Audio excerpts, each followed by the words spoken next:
Hey everybody, I'm Ashleigh Banfield and this is Drop Dead Serious, and I've got something really kind of fun to announce. I don't know what you're doing on Sunday at 5 o'clock Eastern. That's October the 26th, but I would like to have a chat with you. I'm actually going to have a session that's called an Ask Me Anything, where basically you guys can throw questions at me about anything, about the podcasts we do, about investigations, about me and my life and my fam and all sorts of stuff. And I answer them for you during this session. I'm super excited about it, and I really can't wait to meet a lot of you. So all you need to do is go to the Drop Dead Serious YouTube homepage, and there you'll see the scheduled live stream. You do have to be a member in order to click on this live stream. So if you want to be a member of the Drop Dead Serious Club, there's a link in the description of this podcast. So click on that, and that'll take you to the membership, and you can join there if you want to be part of this little gab fest on Sunday, 5 p.m. Eastern. Again, I'm really looking forward to meeting a lot of you, and I'm really looking forward to just a two-way conversation instead of a one-way conversation. So I hope to see you there. But let me start with the story for this episode. A 9-year-old girl vanishes from California, and the one person who should be doing everything in her power to help find this little girl is refusing to say a word. She's a little girl with $1 million smile, and her name is Melodee Buzzard. And now the FBI has joined the effort to find her. Again, she's just 9. She's from Lompoc, California, and according to investigators, she may have been driven across the country by her mother, Ashlee Buzzard. On October 7th, Melodee Buzzard was last seen alive, but no one reported her missing. Not her mother, not a family member, not anyone. It actually took her school to notice that she hadn't shown up for her independent study program for a very long time. And when administrators finally called the Santa Barbara County Sheriff's Office, investigators couldn't even confirm the last time anyone had laid eyes on Melodee. But the 9-year-old was eventually spotted at a car rental place in her hometown of Lompoc.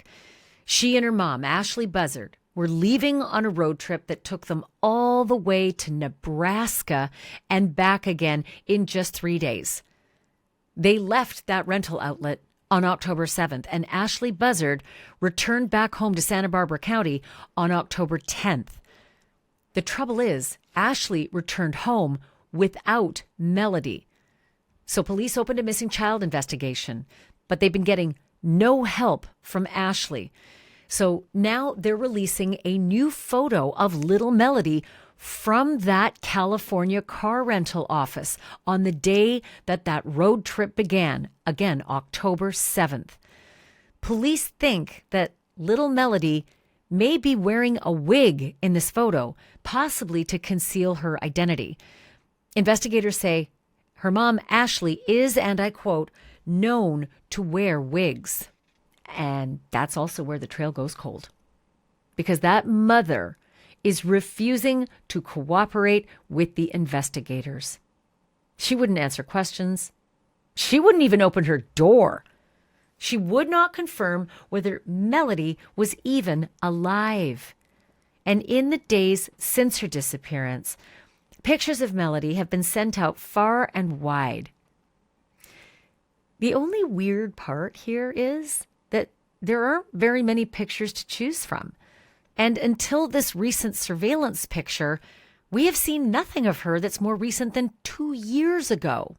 And I say that's weird because most families, and certainly most moms, have hundreds, maybe thousands of pictures of their little kids.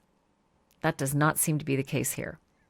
Melodee's family members on her mother Ashlee's side won't talk now either. Early in the investigation, those same family members told reporters that they hadn't seen Melodee in years. Her grandma, Lori Miranda, said that she hadn't seen her granddaughter in more than 2 years. And what she described was heartbreaking. Lori says her daughter Ashlee has battled severe mental health issues ever since 2016, when Melodee's father was killed in a crash. That's when Melodee was just 6 months old. According to Lori, the grandma, things spiraled after that. There was an incident years ago where police had to remove Melodee from Ashleigh's home because of what they found inside that home. Rotting food, filth, unsafe living conditions. The grandma even believed that Ashleigh was trying to feed that rotting food that was in the fridge to her daughter, little Melodee. In the past month, Ashlee Buzzard's behavior has become increasingly erratic. Neighbors in Lompoc, a quiet California town about an hour northwest of Santa Barbara, say that Ashleigh has been holed up in her cream-painted cottage, ignoring knocks on the door from social workers, and that Ashleigh has been refusing visits from extended family as well. Earlier this week, in a scene straight out of a movie, Ashleigh was spotted trying to rent a car over and over again. She hit up multiple rental agencies, a Budget Rent-A-Car, and then an Avis at the Santa Maria airport, about 20 miles from her house. Security cameras captured her being dropped off by a friend in a black Lincoln sedan. Ashleigh went inside, tried to rent a car, and was denied at both locations. No credit approval, no card on file, out. And then just minutes after she returned home, a car full of social workers screeched up to her curb. They pounded on the door, demanding to see Melodee. Ashleigh wouldn't answer. According to neighbors, Child Protective Services gave her a notice. She had 72 hours to produce Melodee or disclose Melodee's location. By that point, Ashleigh was being shadowed. 6 unmarked police cars followed her around Lompoc. One parked on her street, another down the block, as the countdown began. But Ashleigh still wouldn't open her door to the cops, wouldn't say a word, and didn't show them where Melodee was. Melodee's aunt, Elizabeth Meza, says Ashlee Buzzard has kept that little girl isolated for years. No holidays, no phone calls, no visits. I talked to Elizabeth, and I'm going to play you our conversation in just a moment. Elizabeth told the Daily Mail she cut everyone off. We were told years ago Melodee had been adopted out. We had no idea if it was true. Elizabeth's sister, Corina Meza, is Melodee's half-sister. She's 30 years old and said that she's been banging on Ashleigh's front door for days, desperate for answers. She says that she had managed to speak with Ashleigh just once, last week, and very briefly. Corina says she asked Ashleigh, quote, "Do you need anything? Can I get Melodee anything? Is Melodee okay?" But that Ashleigh shot back, quote, "Why now? Why are you coming here now?" When Corina said she tried to explain that she hadn't known where Ashleigh was living, she says Ashleigh snapped, quote, "There's a reason for that." Relatives say this is what Ashleigh's life became: isolation, paranoia, and secrecy. She's unemployed and lives on Social Security payments, and yet somehow she's managed to avoid letting anyone, family or the state, lay eyes on Melodee for months, maybe years. But if Ashlee Buzzard crossed state lines with her daughter and is abusing her or worse, we're now in federal jurisdiction. The sheriff's office says investigators are working around the clock alongside the FBI. They've issued a BOLO, a be on the lookout, for both Ashleigh and her daughter Melodee Buzzard. Earlier on my NewsNation show, Banfield, I talked to someone who knows all about the FBI and missing kids cases. She's retired FBI agent Jennifer Koffendorfer, and what she said about Ashleigh's cross-country trip to Nebraska is truly heartbreaking. I'm going to play that conversation for you in just a moment. But before I get to that, I first just want to thank you from the bottom of my heart for supporting this podcast. I appreciate this so much, and I know Atlas does too, because he's doing what he does best right now. A backup producer on standby, fitting in an app in the studio was his favorite thing to do. I also have to thank my sponsors, because I couldn't do it without them either, like Incogni. Let's face it, I cover some pretty dark stuff, you guys. But let me tell you, some of the scariest stuff is actually happening quietly behind your screen. It's your name and your phone number and your home address floating out there online, and it ain't because you gave it away. It's because somebody upended you and sold it. Data brokers, that's what they're called. They track you. They know what you buy, what you search for, what meds you take, where your kids go to school. And now that AI is among us, it's like handing a loaded weapon to a scammer. Imposter scams are definitely on the up.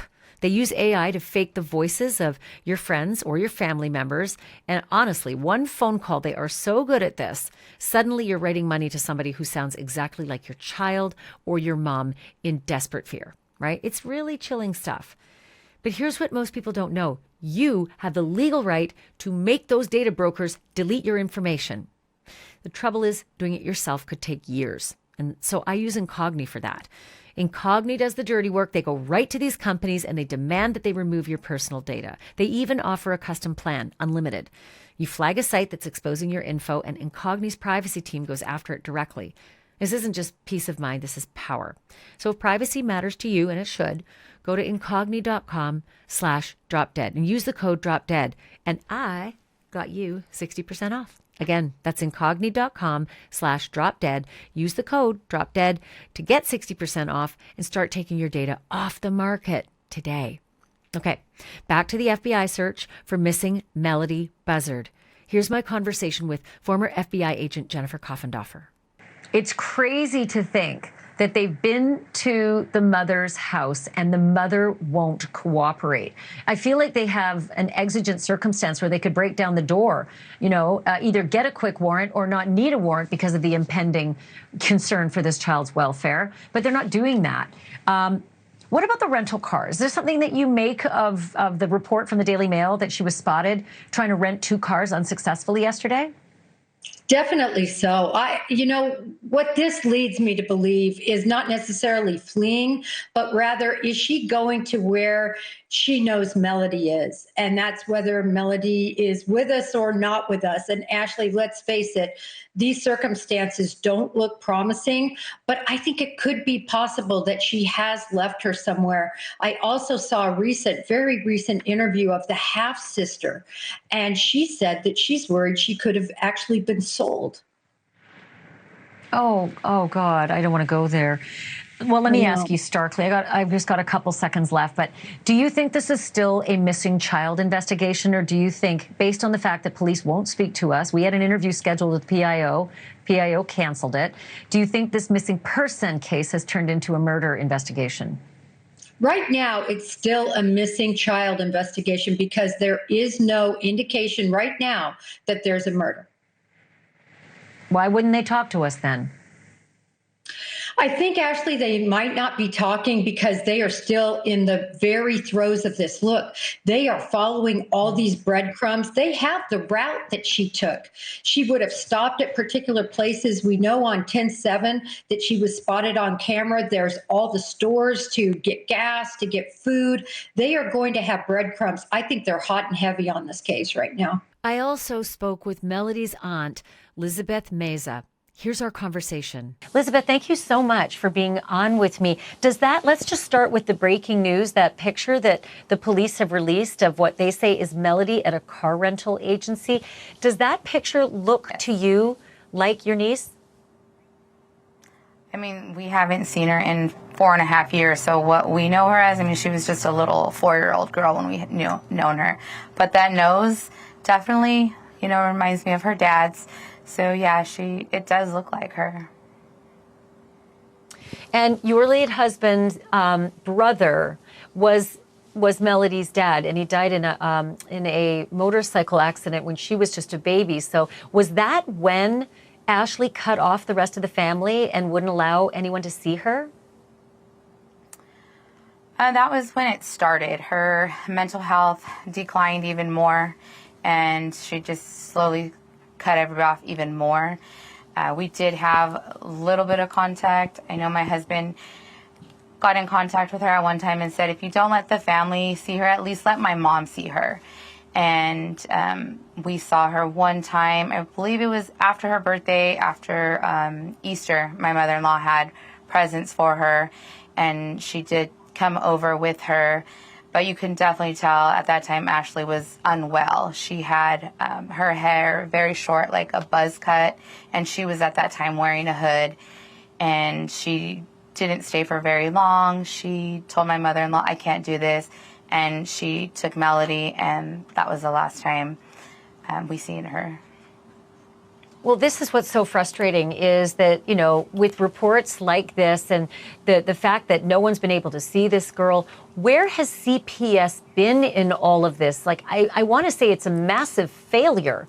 If it's been months since she picked up her assignments from school, if the family has said there was rotting food in the fridge that she might have been trying to feed this girl, if she refuses to answer the police, if she refuses to talk to family, what are the CPS officials saying to you about this?